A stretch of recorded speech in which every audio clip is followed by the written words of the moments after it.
What's up everybody? So today's video we are going to go over how to drive a manual transmission vehicle, commonly known as a stick shift car. So why do you want to learn how to drive a stick shift? Honestly, they are a lot more fun. This is my 2016 Nismo 370Z as a sports car with a manual, being that I can actually control the transmission. It just makes it to where I can completely control all of the aspects of the vehicle, and as a fun to drive sports car, it just opens up the experience of driving a sports car. Now, modern automatics are actually faster in performance settings, more efficient, more practical for daily driving, and a lot easier to find than stick shifts. However, a manual car is fun and it is an awesome skill to have, and once you drive one, it is really hard to go back. So this video is for the complete novice. You've never driven a stick shift car, you might have never even sat in one. For me, riding dirt bikes my entire life, the clutch and shifting stuff was pretty familiar.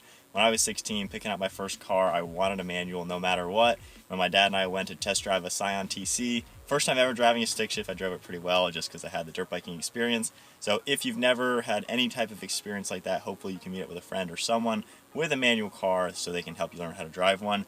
So yeah, this video is for the novice. We're going to start from the beginning and get you rolling. So starting off with the basics of this car, there are some things in here that the automatics do not have, so you got to learn what this car has to offer. So starting with the pedals, the pedal on the far right is your gas pedal. Just like your normal car, you operate that with your right foot. The one right in the center, that is your brake pedal, just like a normal car, and you'll be using both the brake and the gas with your right foot. The new pedal is the one all the way on the left. That is called your clutch pedal. You basically use your left foot, push it all the way down, and then you release it. So when you press the clutch pedal all the way down, you're basically disconnecting the spinning of the engine from the rear wheels.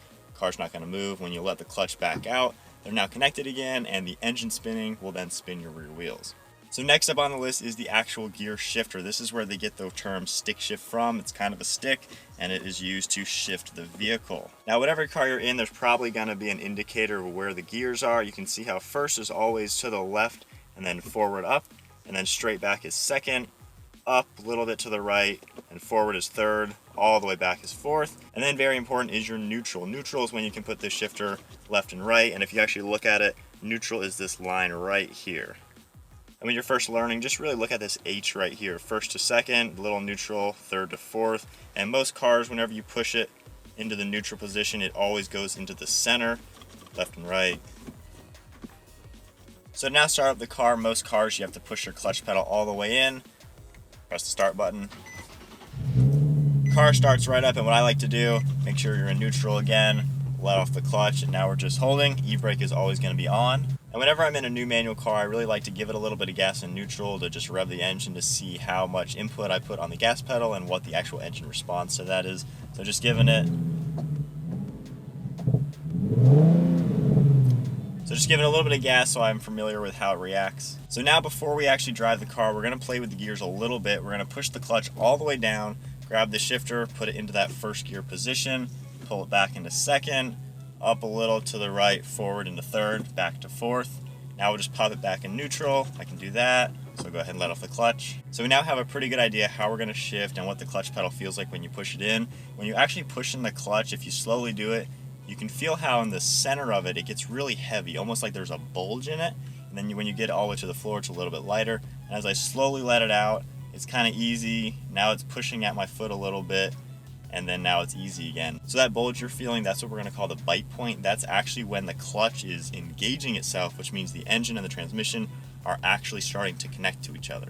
So I'm going to go ahead and push the clutch all the way down, put my right foot on the brake, take the emergency brake off, put it over into first gear. So now if I let off the clutch, we're going to start moving. So I need to do something so we don't stall and so we don't do anything crazy. So my foot off the brake now, all I'm going to do is slowly let my foot off the clutch, very slowly, and I'm watching the tachometer very carefully. And right now, it kind of started dipping down, and you can see that the car was actually moving. I haven't even touched the gas yet. I am on flat ground, definitely start this on flat ground. So I'm going to do that again and just give it a little bit of gas to keep the RPM around 1,000, which is the 1 on that tachometer. So slowly letting off, it's starting to bite, RPMs are dropping, just going to keep those revs up a hair. And look at that, we're moving now, we're moving in first gear. So we're now around 2,000 RPM just cruising. Now to shift, I'm going to put my foot all the way on the clutch again, pull it back into second gear. Just like when we were starting, I'm going to give it just a little bit of gas just to keep the RPMs up. So first gear, clutch in, second, little bit of gas, let off that clutch pedal, and now we are rolling in second gear. Now second gear, if you're in a parking lot, which I recommend you be in a parking lot to start this, you can kind of drive around 15-20 miles an hour, kind of get familiar with how it's going to feel. And then now as we go for another upshift, we're going into third, so a little forward to the right a hair, and then forward up into third. Clutch in, up to the right, forward, little gas, slowly let off that clutch, and we're rolling in third. So if you watch the gas pedal very carefully, so my foot is now touching the gas pedal. I'm not actually pushing it, I'm just touching it. And then that's all the input we're giving it. So you can barely see. The gas pedal is only going down maybe a centimeter, and yeah, the RPMs are getting up to about 2,000. You want to keep it under the 2,000 mark. No need for anything more than that. And then with the clutch pedal, again, it's already in. It's just that very slow movement all the way out. And what you can actually do, as you're letting off the clutch pedal, when it gets to that halfway mark and the RPMs are dipping, you can hold it there for just a little bit as you give it a little bit more gas, and then continue that super slow all the way out release. So now we're going to start again. E-brake is down, clutch pedal is all the way down, over to the left, forward into first gear. As soon as I let my foot off the brake, slowly let off the clutch. As soon as the RPM start dipping just a little bit, give it just a hint of gas. And if you do start this going downhill, you don't even need to give it gas at all. And in most cars like this, sometimes you just don't even need gas at all. So slowly letting off that clutch pedal, the car's rolling, keep the RPMs at about 1,000.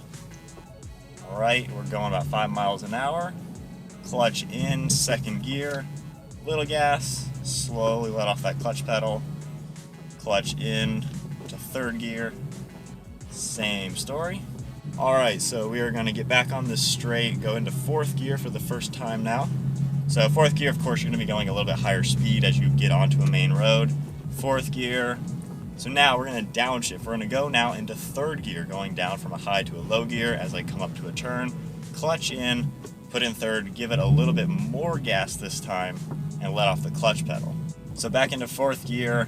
So I'm at 1,000 RPM. If I go to third, the RPMs will naturally be higher because it's a lower gear. So I want to put it up to about 1,500 RPM, let my foot off the clutch, and it kind of rev matched. Now what a rev match is, you don't need to get too much into that right now. This is just the basic video of how to drive one of these cars. But just keep in mind, whenever you're downshifting into a lower gear, you want the RPM maybe 500 more than what it was, just so it's not a jerky downshift. So I'm going about 2,000 RPM in third gear, so I'm going to put that up to about 2,500 RPM and go all the way down to second gear. And just like that, we've now downshifted to second. All right, so now we're going to get on a little bit more of a road and actually get some speed going. First gear. Giving it gas as I let off that clutch.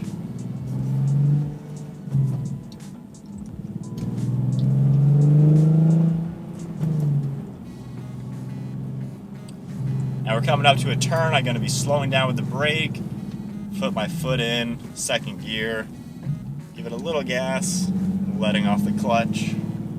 Alright, so the next up is now hill starting. Starting on a hill is pretty sketchy the first time, especially when you have a car behind you, because as you would imagine, if you let off the brake, you roll backwards. Now that can be pretty scary if there's a car behind you. The last thing you want to do is roll into another car. That's just a horrible way to start the day. So hill starting is very important. There are different ways you can do it. Some are more of a cheater way to do it, but still effective, and then we'll get to the actual way you're supposed to do it. So to start on the hill, we're going to start with the easiest way to do it. Clutch in as always, first gear. We're going to take the e-brake, hold the little button in, that way it doesn't lock. So if you keep it held in, and what you're going to do, take your foot off the brake. You can feel the car settle on the e-brake. If I let it off, we roll back. So keeping that up, I'm going to do the exact same thing that I've been doing. A little bit of gas as I let off the clutch. It's starting to pull, so I'm going to take the e-brake off. And we started, no rolling back. That was super easy to do. So the next way to do it, we're going to kind of do it about the same way, but we're going to be using the foot brake. So clutch in, first gear. I'm going to keep my foot on the brake. I'm going to slowly let off the clutch just like normal. And as soon as the RPMs drop, we're going to hold the clutch at that point to where the RPMs are kind of dropping but not going any lower. And then we're going to take our foot from the brake, put it on the gas, and continue that process. So slowly letting off the clutch. You can feel the engine bogging. Give it some gas and then continue that. And I don't think we rolled back at all. That was very minimal, if anything at all. So now the third way to do it is the real way you're going to end up doing it once you learn more how to drive one of these. It's just a quicker motion of off the clutch onto the gas and off the brake. So clutch in, put it in first gear. I'm going to go ahead and let off the brake and quickly do that process of letting off the clutch and giving it gas. Now I rolled back more that time than the other two, but the cool thing about it is, as much as it looks like I'm rolling back a lot, most likely I only rolled back maybe 6 or 7 inches. Felt like a foot or two, but most cases, as long as you do it in the same fairly quick motion, you're not really going to roll back and cause any damage. Now as we come to a stoplight, which we're about to do, you don't want to just go ahead and put it in neutral and coast all the way down. I'm in 4th gear. I can keep it in gear for quite a while. I'm slowing down. I'm at 20 miles an hour right now. I'll go ahead and put it into neutral at about 15 and roll up to the stop. So you don't really need to, coast all the way from a high speed, just because that does take the control out of the vehicle. You can leave it in, I'd say, 4th gear until like 15 miles an hour. And once you're at 15, you can go ahead and pop it into neutral. So now, just like normal, giving it some more gas to get up to speed.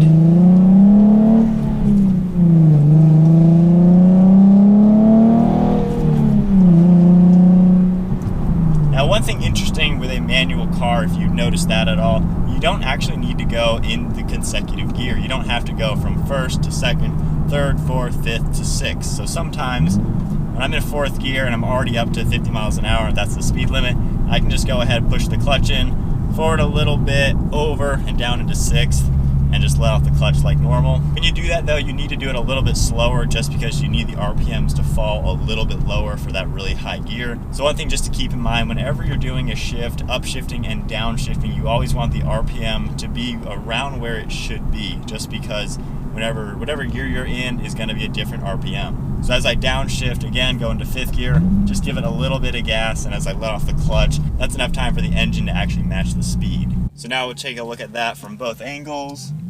A little gas as I let off the clutch. More gas input to get up to speed.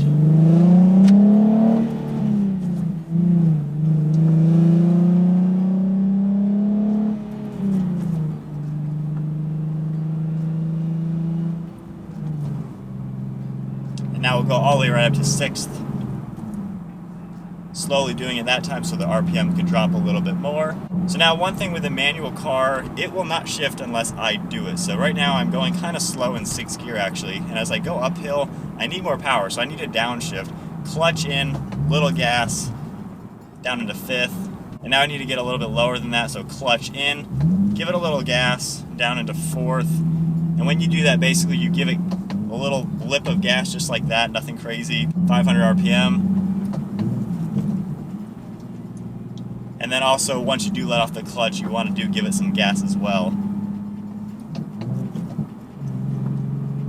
So I think that about sums up how to drive a manual transmission car. The overall thing about these cars, they are so much fun. There's a lot of driver engagement with it. Whenever you're in it, it's not a boring experience. I mean, you can be in a fun to drive sports car, but with an automatic, it just takes out some of that fun factor that makes the car always fun all the time. And with this car, it's a really good performing vehicle, has a lot of power, handles really well on the track and in the mountains, and being that I can control the shifts, I just get to control the car, and that makes the car so much more worth driving. And as you start driving a manual more and more, you'll really learn how to do it better. You'll figure out how to upshift quicker, how to downshift smoother, and it really all boils down to this similar principle of letting off that clutch very slowly. So as long as you're really cautious with this motion right here, just getting that vibe of how to do that, you'll do it very smoothly. And like I said, as you get more and more into how to drive this, downshifting will be pretty easy. Rev matching yourself will become second nature to you. And the better you're getting with this car, the more fun you're going to have in it. Quicker shifts.